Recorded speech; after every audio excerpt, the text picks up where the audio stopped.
gerando os íons H+, desprendendo os íons H+, então fica negativo nessa região, fica positivo nessa.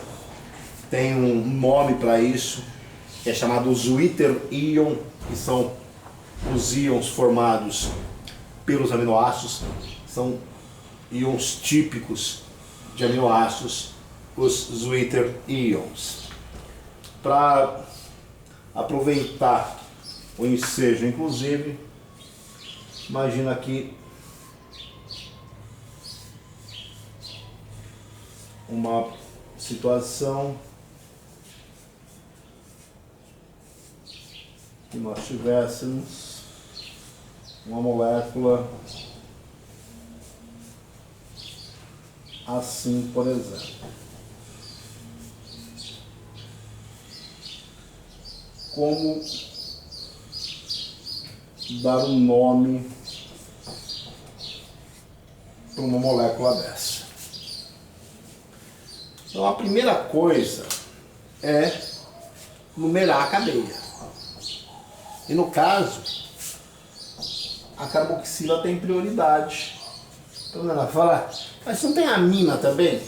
Tem, mas pela ordem de prioridade a gente fala assim, ó, nós devemos dar prioridade primeiro para aqueles grupos funcionais que não têm possibilidade de mudar de posição, que não pode se deslocar ao longo da cadeia. Então, o ácido carboxílico não pode se deslocar, ele é necessariamente o carbono 1, 4, se eu descer aqui, 5, se eu continuar, 5, 6, 7. Então isso aqui seria o ácido 4-metil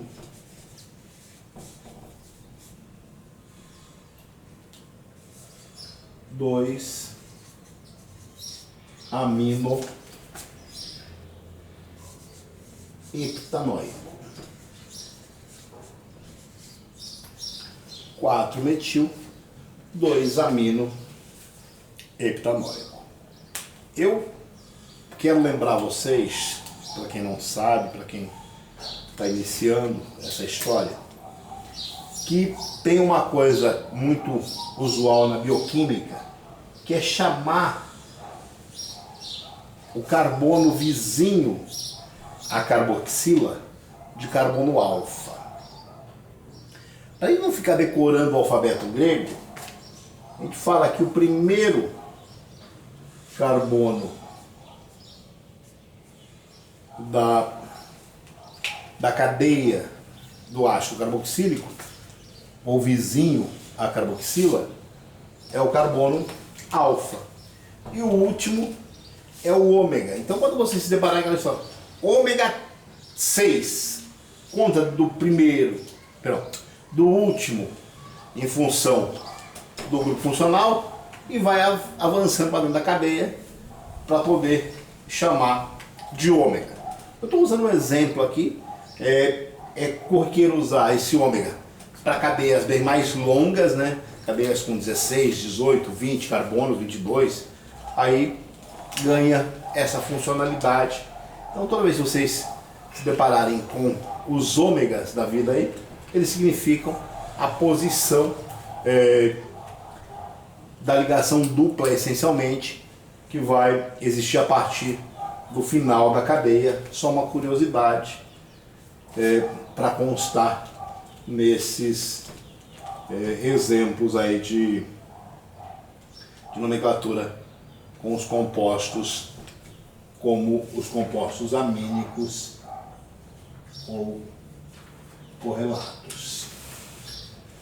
Eu vou voltar aqui novamente para falar de uma outra função que é importantíssima, que é isso aqui, ó. Quando a gente tem esse grupo, esse agrupamento é o chamado grupo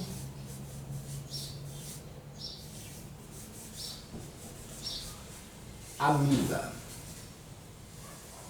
Esse grupo amida ele é resultante da reação de um ácido carboxílico com um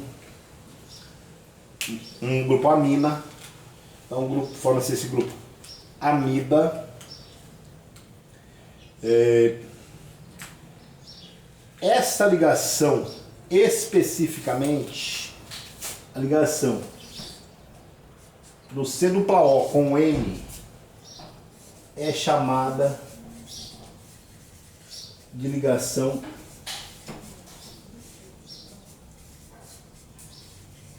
peptídica. Então, quando vocês ouvirem falar dos peptídeos, a ligação peptídica é uma ligação covalente. Então, a ligação peptídica é uma ligação mais forte, mais intensa que a ponte de hidrogênio, porque é uma ligação covalente. Ligação peptídica ou amídica, ela ocorre fundamentalmente para a formação das proteínas. Em termos de nomenclatura, o nome dessas moléculas terá como sufixo o termo amida. Se fosse, por exemplo, aqui, no lugar de C-O, fosse um N, seria propanamida. É talvez a nomenclatura mais fácil que nós tenhamos para esses grupamentos. Então, daquilo que é importante de fato, falar das aminas e das amidas, que são esses grupos que tem o átomo de nitrogênio presente. Se vocês procurarem na literatura, vocês vão encontrar